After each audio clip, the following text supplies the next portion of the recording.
favor. Então, na introdução do artigo, os autores, né, já colocam, começam a trazer essa questão da redemocratização do Estado, né, que coloca assim já de cara que é o impacto, né, que por mais que a gente tenha tido essa redemocratização, que tenha tem um arcabouço teórico legal para, todos, enfim, né? Vai garantir esses direitos, mas na prática isso não vem acontecendo, né? Que são duas realidades diferentes, o que vem sendo colocado. Aí ele cita também, né, algumas leis, né, que sustentam isso, né, que é a lei da criação do SUS, né, que vem se inserindo aí, né, desde então na sociedade, e também posteriormente, juntamente com ela, a participação popular na gestão do próprio SUS, né. Só que até então não tem uma garantia prática e efetiva dentro dos presídios, né, dessa política pública, né. E também tem a lei da execução penal, que também traz alguns apontamentos, é, desde da questão da educação, né, saúde e etc., que deveria acontecer nos presídios, só que na prática não acontece, né? E posteriormente também tem uma atualização, né, através de decretos é, que tentam sustentar isso, né? Que então, desde esse período, né, da redemocratização, até um pouco anterior, os próprios presídios não vem sendo abordado, principalmente entendendo o público-alvo de quem está lá dentro, né? Que a gente entra nesse próximo passo, essa próxima etapa aqui agora. Pode passar aí, Bruno, por favor. Aí vem, né, como eu falei, né, a evolução dos documentos legais, que são marcos importantes, né? A primeira, né, que é a portaria interministerial do Ministério da Saúde, do Ministério da Saúde, né? Que é onde coloca o Plano Nacional de Saúde no sistema penitenciário, né? Que é um marco importante nesse sentido, onde coloca, enfim, as diretrizes para estar se aplicando, e também a gente tem a portaria interministerial dentro do próprio SUS, né, da intervenção do próprio SUS, também dentro das penitenciárias. Então, com esses dois documentos legais principais aí que traz esse marco também legal, coloca-se, né, mais a importância de estar se garantindo, né, a saúde de fato, né? E pensando saúde não só como de cuidar da pessoa, né? Mas uma questão mais também preventiva. Pode passar, Bruno, por favor. Ô Mauri, só fazer um comentário que essa portaria, essa política que as duas portarias, né? A segunda, que é a Política Nacional de Atenção Integral, é aquela que a gente discutiu no penúltimo encontro sobre a questão dos repasses, cumprimento das exigências dos presídios, e isso é importante para a gente, né? Da gente entender que foi um dos pontos que a gente levantou, né? Os estados estão cumprindo, que é uma das questões que eu e a Laura, menina da iniciação científica, que estamos fazendo esse levantamento, e uma das perguntas que nós vamos fazer para os estados é se está acontecendo isso, né? Se cumprindo as normas e tendo repasse, né? É muito importante essa portaria, que legal que o artigo menciona, porque é importante, né, para a gente fazer um comparativo aí, se cumpre ou não, né, as diretrizes aí da portaria. Aí, o Lucas quer falar alguma coisa? Eu levantei a mão rapidinho para fazer um comentário, uma contribuição, talvez até uma provocação. A gente fala bastante em sistema penitenciário, né, como se fosse algo unitário ou algo que a gente conseguisse, como a gente faz no direito, né, tentar fazer uma normatização, uma concentração em um único lugar, né, como a LEP, por exemplo. Mas o sistema penitenciário, como a gente chama, ele é impossível a gente fazer esse tipo de tentar identificar como tudo funciona, né? Eu tô tendo compartilhar essa dificuldade que eu tô tendo aqui no Paraná, porque cada unidade é como se fosse um universo totalmente diferente. Cada unidade, a depender do diretor, a depender de como é a chefia da unidade, muda-se totalmente. Alguns são muito mais abertos, divulgam os dados, e outros simplesmente, efetivamente, não cumprem a lei e não divulgam seus dados. Então, acho que é algo muito difícil, e parabéns para vocês que estão fazendo essa coleta de dados, tentando identificar, né, se efetivamente a legislação vem sendo cumprida, mas queria compartilhar aqui, isso está sendo extremamente difícil, porque parece que eles escondem os dados, eles não querem que a gente saiba dos dados, até para se proteger, né, enfim, mas é algo muito bacana a ser discutido e a gente colocar em pauta, também até para os próprios sistemas serem também transparentes, né? Porque são os direitos daquelas pessoas, a gente tem que ter acesso, tem que ter controle, a gente tem que saber identificar quais as fragilidades para aprimoramento, né? Só isso mesmo. Lucas, só um parênteses. Pode falar, Lê. Não, acho que o próprio fato de não haver transparência, o próprio fato de cada presídio funcionar como se fosse um feudo, né? Tudo isso, na verdade, já são dados relevantes. Tudo isso já mostra, na verdade, o problema, né? O problema já está aí, inclusive. Eu acho que se a gente não conseguir dados gerais, se a gente não conseguir estabelecer uma teoria geral dos presídios, justamente porque cada um funciona de maneira autônoma, isso já é um dado. Porque, na verdade, as coisas não podem ser assim, né? Você não pode privatizar o sistema, fazer micro-ordenamentos jurídicos próprios. A gente sabe que isso acontece em menor escala, mesmo no fórum, né? Cada vara civil funciona de um jeito, cada vara tem um ordenamento processual próprio, né? E aí ver que acontece isso também no presídio, na verdade é isso, é falta do público, né? Falta de público, falta de res pública, né? Porque no final das contas é um monte de, o que a gente pode acabar concluindo que é isso mesmo, né? Um monte de sesmaria pública e não tem um sistema. Inclusive, eles trazem isso no artigo, né, que por mais que teve essa implementação, né, a nível nacional, principalmente desse marco aí das duas portarias interministeriais,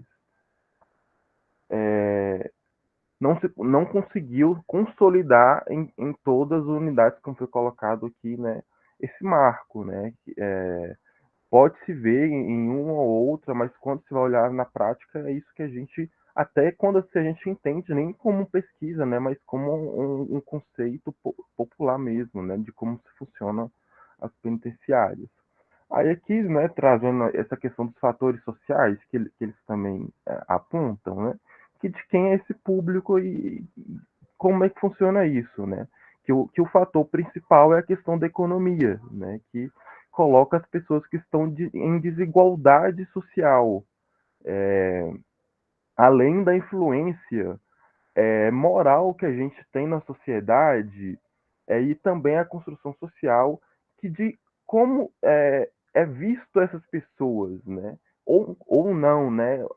Como é não visto essas pessoas, porque elas passam de deixar de ser pessoas ao ponto que elas são simplesmente objetos ou animais quando a sua dignidade não é respeitada, né? Então, traz esses apontamentos também, né? E da própria também construção e consolidação da cultura que é criada. Então, é uma coisa que, né, que tem que ser desmistificada e que envolve todo esse arcabouço, né? Não só legal, mas também social, né? Que também está diretamente ligado, paralelamente, né? E pode passar aí, por favor, Bruno.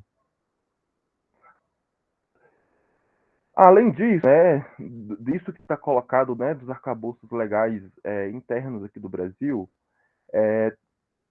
a respeito, né, da atenção ao paciente, né, existe oito tratados internacionais que vem falando sobre, né? E o Brasil é signatário de pelo menos alguns, porque no artigo não fala se é de todos ou não. Aí eu fico, né, enfim, nesse apontamento aí.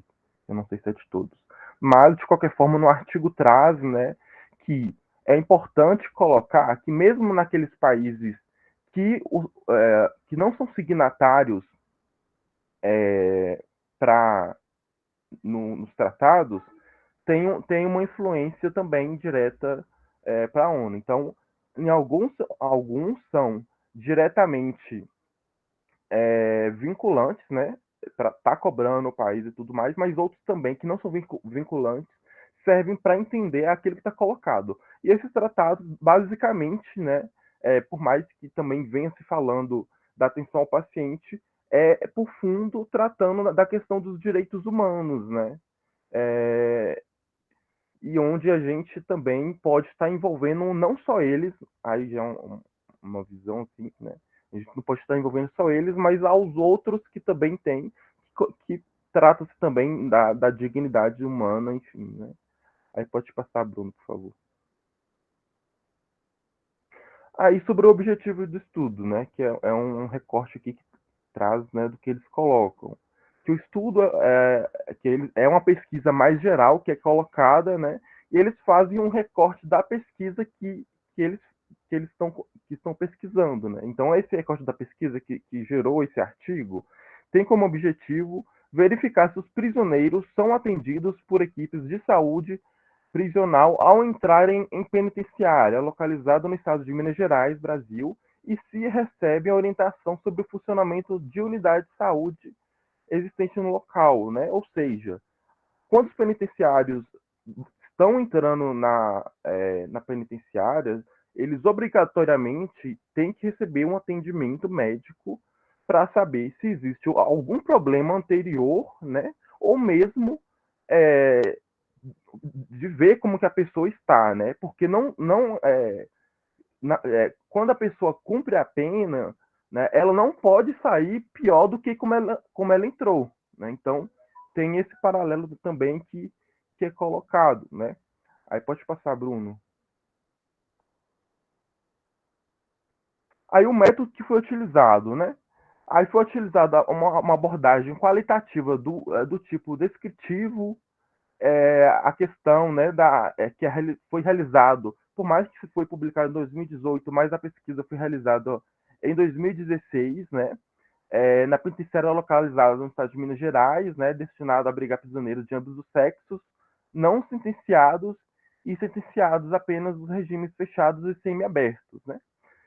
Participaram do estudo, né, 24 PPLs de ambos os sexos. As pessoas também, é importante colocar isso, que não foi qualquer preso, né, qualquer penitenciário, que as pessoas haviam sido capacitadas como agentes promotores de saúde anteriormente, né, no caso entre 2012 e 2014, após o aceite da direção também da penitenciária, ou seja, né, a penitenciária, a direção teve que entrar em contato, pesquisar e conversar para poder fazer a pesquisa, etc. Né? A pesquisa foi cadastrada também na plataforma Brasil e aprovada. E a participação na pesquisa não foi compulsória, né? A pessoa se voluntariou para estar participando e a confidencialidade das informações prestadas foi garantida. Porque, ou seja, né, resumidamente, eles foram nos presídios, né, conversaram com as pessoas lá, foi gravado a conversa e depois transcrito, né? Aí, só para colocar essa questão da informação prestada garantida, da confidencialidade, partes eles não colocam, né? Colocam reticências ou, enfim, ou então outras partes que eles não entenderam da gravação do próprio áudio, eles também colocam, demarcam lá o não entendimento, né? Pode passar, Bruno, por favor. Resultado. Só antes de falar da questão do resultado, vocês vão observar aqui, né, que não vai ser identificado por nomes os cárceres, né? vai estar como participante, quem participou do estudo, e quem entrevistou, né? E o resultado, né? Aí o que eles trazem, né? Que os dados foram analisados, né? Segundo a proposta análise de conteúdo de Barney, culminando com a definição seguinte de categorias e subcategorias temáticas, ou seja, eles pesquisaram dentro aí sobre esses aspectos, né? Que é o ingresso no sistema prisional, o acesso ao serviço de saúde, 2.1, no caso aqui, né? A existência de problema anterior à saúde, o desenvolvimento de problema de saúde após a reclusão e acesso à atenção à saúde à luz da bioética, né? Que é uma das principais questões que eles trazem, que é a bioética. Aí, que eles, uma conceituação que eles fazem da bioética, né, que é essa participação tanto do Estado envolvendo a questão da saúde, mas também a participação do próprio povo, né, para estar colocando o que seria melhor, como tá construindo, né, casando esses dois fatores. Pode passar, Bruno, por favor. Aí aqui eu trouxe aqui alguns relatos, né, de conversas que eles tiveram, que ele coloca, né? E essas, só antes, né? Essas perguntas e respostas são para responder esses quesitos aqui anteriores, né? Que foi colocado aqui. Então, por exemplo, aí um dos participantes colocou, né? Quando a gente chega 3 ou 4 dias depois, vem na enfermaria e eles perguntam se você tem algum problema de saúde, se tomava algum remédio controlado, essas coisas. Mas exame mesmo não são feitos. Aí outro participante coloca: exame não pediu, não. Só perguntou se tinha problema, essas coisas. Não, outro participante.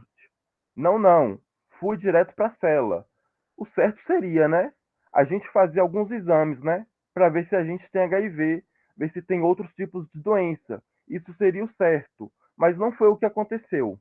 Aí são alguns relatos de participantes que trouxeram nessa resposta. Aí pode passar, Bruno. Aí, acerca dos resultados, como foi colocado, né? Foram 21 participantes que relataram, né? Participaram. É importante, né?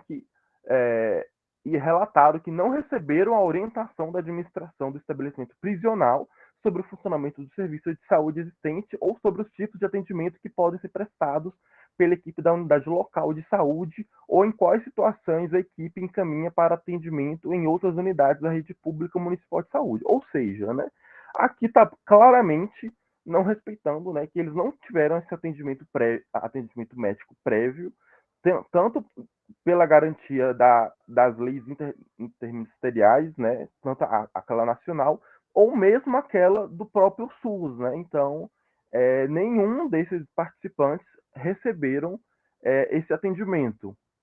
Pode passar, Bruno, por favor.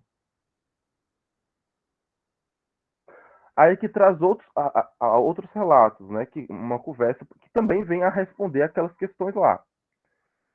Participante, né? Não. Geralmente, quando a gente chega, que a gente pede assistência, igual os usuários da gente, fala para nós que a gente tem que esperar, porque é tudo marcado, que é 1.000 e tanto preso para 2 médicos. Então a gente tem que aguardar a vez da gente. Aí o entrevistador pergunta, né? Então, mas alguém te explicou assim, se você precisa de um atendimento, o que você tem que fazer?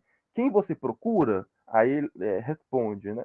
Não, nós faz um fale comigo, entrega para os agentes, eles, né, traz aqui para baixo. Aí quando tem a vaga para nós, o médico marca e chama, né? Aí pergunta. Então, o fale comigo que você aí responde, né? O fale comigo. Aí pergunta, chega para o agente? Aí pode passar, Bruno, por favor. Aí ele responde, né? Nós entrega para o Cela Livre, né? O Cela Livre entrega para o agente e eles trazem aqui para baixo e chama nós para o atendimento. Ou passa mal também. Grita lá. Faz um barulho e você vem no médico também. e eles ou elas tiram também. Se for o caso mais grave, né? São parênteses aqui. Pelo que eu entendi que é o cela livre, é um preso ou presa, né? Que acho que não está tão no nível deles, né? Está mais acessível aos agentes, porque vai dar aqui para entender que eles passam para o célula livre, que o célula livre passa para o agente. Aí, continuando aqui. Aí pergunta, mas eu posso estar enganado, porque foi uma interpretação que eu tive. Mas quem te explicou? É isso que queria entender. Quem te explicou? Aí ele fala, né? Quem explicou? Aí pergunta, quem você tinha que fazer o fale comigo? Aí responde, não, é isso aí. Quando você chega aqui na prisão, quando você acaba de ser preso, que aí eu acho que quem é o fale comigo. Certo. Aí o entrevistador, certo. Pode passar, Bruno, por favor. Aí responde, você chegou, você está passando mal. Um companheiro da cela já está sabendo do seu problema. Ele já vai te falar. Se está muito ruim, ele vai chamar os agentes. Se for uma coisa menos, vai fazer um fale comigo, entregar para eles, que eles vai te dar assistência. Aí pergunta, então seus colegas que? Resposta, aí você sempre chega lá, alguém te dá orientação. Aí pergunta, mas aqui, o serviço, ninguém te falou, assim da penitenciária que trabalha, que orienta geralmente um outro preso? A resposta, mas um companheiro lá. Resumidamente, isso aqui, essa resposta, trazem como que não funciona diretamente essa assistência de saúde, né? Que ou quando passa mal, ou que tem alguma necessidade de assistência médica, algum companheiro que está mais tempo que juntou lá, enfim, né? Que coloca, que vai chamar algum agente que vai lá a marcar ou tentar acudir lá, enfim, de alguma forma chamar um médico. Então, não existe até então, nessa questão, um atendimento regular colocada. Pode passar, Bruno, por favor. Aí que ele traz para discussão, né? Aí que é isso que ele coloca, né? Que é uma irregularidade na realização do protocolo mínimo, porque tem essas leis que garantidas, né, nacionalmente, desde a Constituição Federal, dos tratados internacional também, né?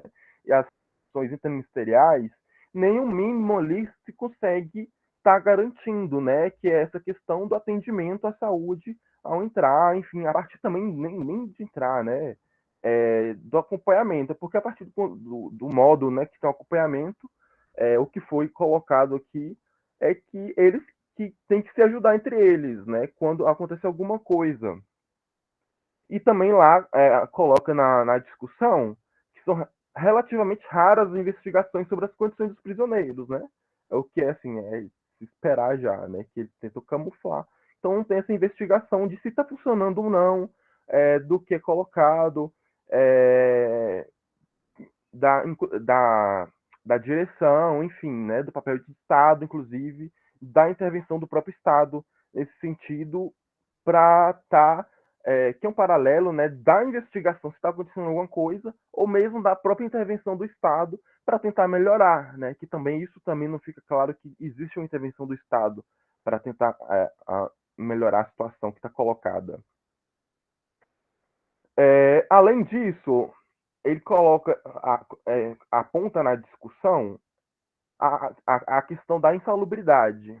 E eles trazem os dados lá que desde 2018 eles vêm avaliando, 2018 não, desculpa, desde 2016, eles vêm avaliando anualmente como está a questão do número de presos, né, dentro da penitenciária. O que se observa é que vem aumentando gradualmente, assim, chega em um ponto que aumenta 1000% dos que estão lá, né? Então, sobrecarregado dessa questão da insalubridade, de como eles estão vivendo lá, né? Do ideal que deveria ter numa célula lá colocada. Aí, e que traz essa referência principalmente aqui para Minas Gerais, né? Mas uma das questões principais que eles avaliam, né, da questão da saúde, é a questão da tuberculose, né? Que eles, com essa questão insalubre, né, que já está lá, e sem o acompanhamento médico ou de assistência de qualquer que seja dos agentes públicos, fica fácil a transmissão da tuberculose, já que é um vírus, né? E tanto entre eles, quanto entre eles e os agentes públicos que trabalham lá, e tanto quanto entre eles e os familiares que convivem com eles, né? Então é uma cadeia de desenvolvimento de saúde pública mesmo, né? De como, para além deles que estão presos lá, a questão da saúde vai para fora, para a sociedade. Pode passar, por favor, Bruno. Aí, só para concluir, a conclusão deles é que não está funcionando nada e que o que deveria ser feito, né, essa reflexão de fato da aplicação da bioética, né, que principalmente o papel do Estado não está tendo efetividade dentro das penitenciárias, no caso que aqui foram estudadas as de Minas Gerais, algumas, não sei se foi algumas ou se foi um exatamente, mas que isso é um reflexo, de modo geral, a nível nacional e que precisa ser debatido, enfim, como a gente também acompanha que está sendo. E é isso. Alguma dúvida, gente? Ok, pessoal, vamos lá vamos discutir então. Eu acho que o que fica bem claro aí é que o que a gente já imaginava, né, que os presos ficam totalmente jogados, sem nenhuma grande preocupação aí em cumprir, na verdade, normas que já são bem antigas. Essas portarias, vejam que, além da LEP, que é de lá de 84, 85, né, essa primeira portaria que é lá de 2013, na verdade, nada disso vem sendo cumprido minimamente. Não acho que essa é a primeira conclusão que a gente pode imaginar. A questão da tuberculose é surreal, que a gente está falando no século XXI, de pessoas morrendo de tuberculose. Era uma coisa que meu pai falava quando ele era criança, né, que como as pessoas morriam de tuberculose lá nos anos 40, anos 30, anos 40, a gente, no caso dos presídios, a gente continua tendo isso. E não é só tuberculose, né? Você tem coisas que são bizarras, do tipo sarna, por exemplo, que eu sei que é bizarro, e doenças que são doenças erradicadas aqui fora, mas que lá dentro elas persistem. Além, é claro, né, da gente poder falar aí de HIV e outras IST. Mas vamos lá. Bruna, e depois Bruno.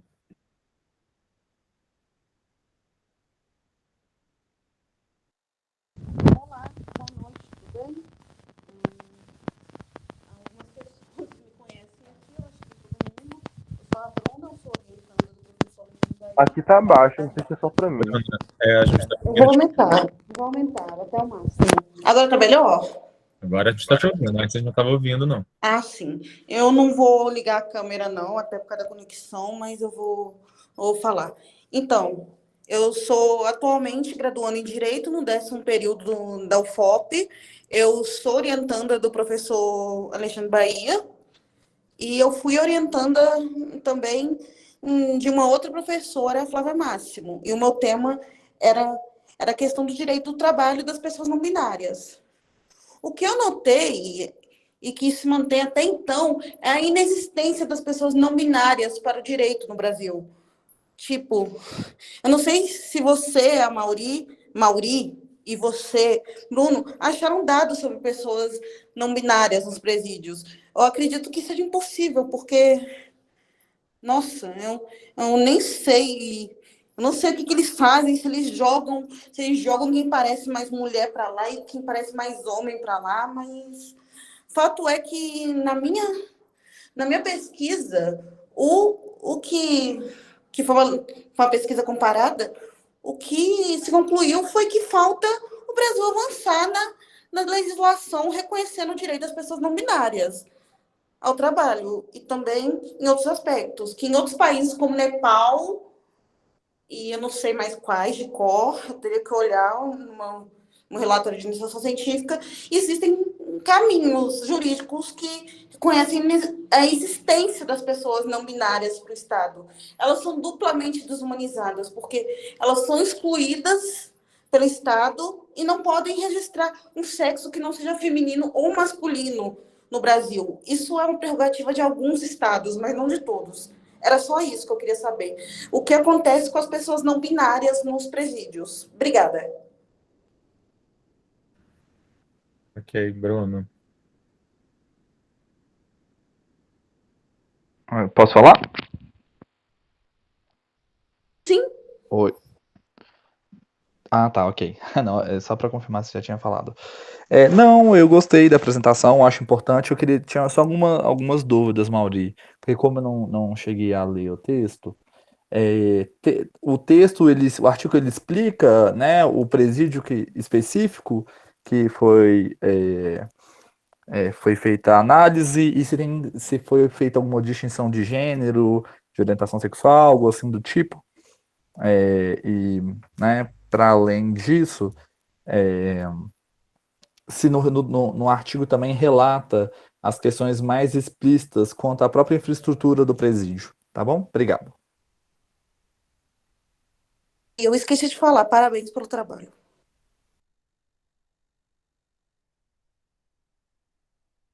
Mauri. Certo, só sobre essa questão primeiro dos não binários, assim, é uma questão complicada, né? Eu acho assim, eu acho que arcabouço legal a gente tem. O que não está acontecendo é colocar na prática isso, né? Porque se tem, mas não tem mais não tem investimentos. Aí fica a cargo da boa vontade do Estado enquanto seus governos, né? Então, se a gente, enfim, pegando também as nossas últimas discussões, vem trazendo essa questão da dificuldade dos LGBTs, né, dentro das penitenciárias, né, os dominários, então, é uma coisa assim que não vai transparecer, acho, tão cedo assim, né?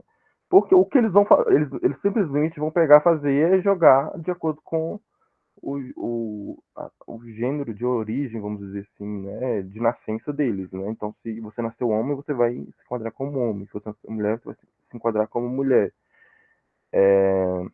Para além, a não ser que, assim, né, se coloque, aí tem que ver a especificidade, né? Por exemplo, se aí aqui eu não vou saber se ele não colocar com o não binário em um cárcere, um presídio como que é LGBT, a gente pode citar bicas, se lá seria encaminhado para bicas, né?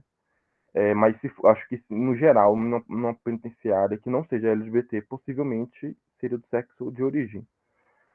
Sobre as perguntas do Bruno, lá eles falam que fizeram a pesquisa, né? Em quais penitenciários, assim, não, eles não citam, né? Até para não trazer quem foram os participantes, né? Mas falam que foi em Minas Gerais, nas penitenciárias, mas dentro da pesquisa de origem deles, eles têm esses dados. Mas dentro do artigo, eles não transparecem esses dados para não trazer essa questão da confidencialidade. E qual foi a segunda pergunta mesmo? Que eu me perdi aqui. Eu acredito, Bruna, que exista uma ausência de dados oficiais ou não sobre pessoas não binárias por ter essa ausência de uma legislação que reconheça as pessoas não binárias como sujeitos de direito de fato, apesar de termos a decisão de 2019 do STF. Ah, sim. Então, eles também têm essa separação de gênero, né? Só que eles também, por causa disso, da confidencialidade, eles também não falam se quem está falando lá é um homem ou mulher. Por isso que eles deixam, eles até explicam lá que a gente vai estar colocando aqui como participante para não identificar. Sim, entendi, obrigada. Ok. Mais alguém, gente?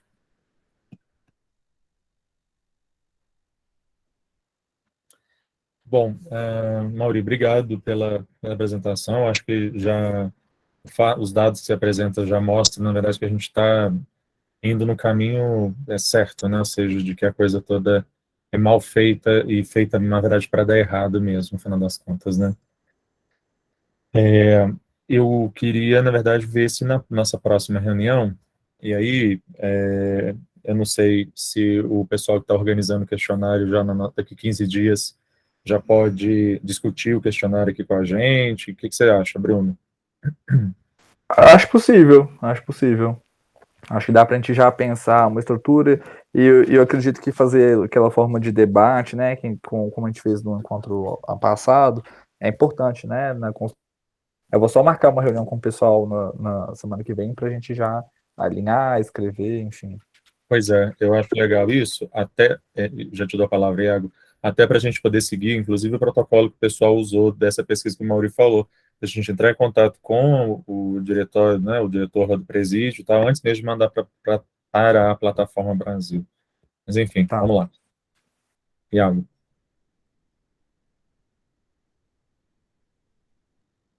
A gente não tá te ouvindo. Não.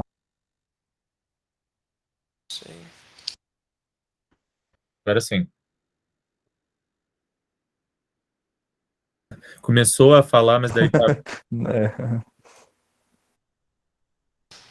Não? Oi, oi, oi. Sim, agora sim. Tá, vou continuar falando. Eu acho que eu perdi essa informação, mas eu queria saber como é que acontece a divisão dos textos, como é que são selecionadas as pessoas que vão apresentar, porque eu tenho interesse, assim, se o senhor quiser selecionar algum texto para que eu faça a relatoria dele, aí eu me coloco à disposição também. Uai, Iago, pode ser. Na verdade, talvez até daqui 15 dias, se você quiser apresentar, a gente tem lá na pasta do Google Drive outros textos que podem ser tomados. E se você quiser dar uma olhada e já pegar, e daí o pessoal dá mais tempo até para o pessoal do questionário poder desenvolver melhor lá. Tá, é porque eu tava com essa dúvida desde a semana passada, então eu vou dar uma olhada no Drive e aí eu mando lá no grupo algum texto que me interessar, tá bom? Sim, ótimo. Tá bom.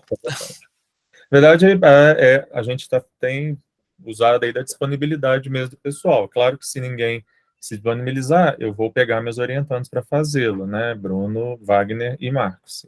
Então, assim, é assim que funciona. Por livre ou não. Eu amo. Ok, mas então tá certo, pessoal. Vamos finalizar por aqui, até porque eu acho que tem gente que tem aula agora às 7.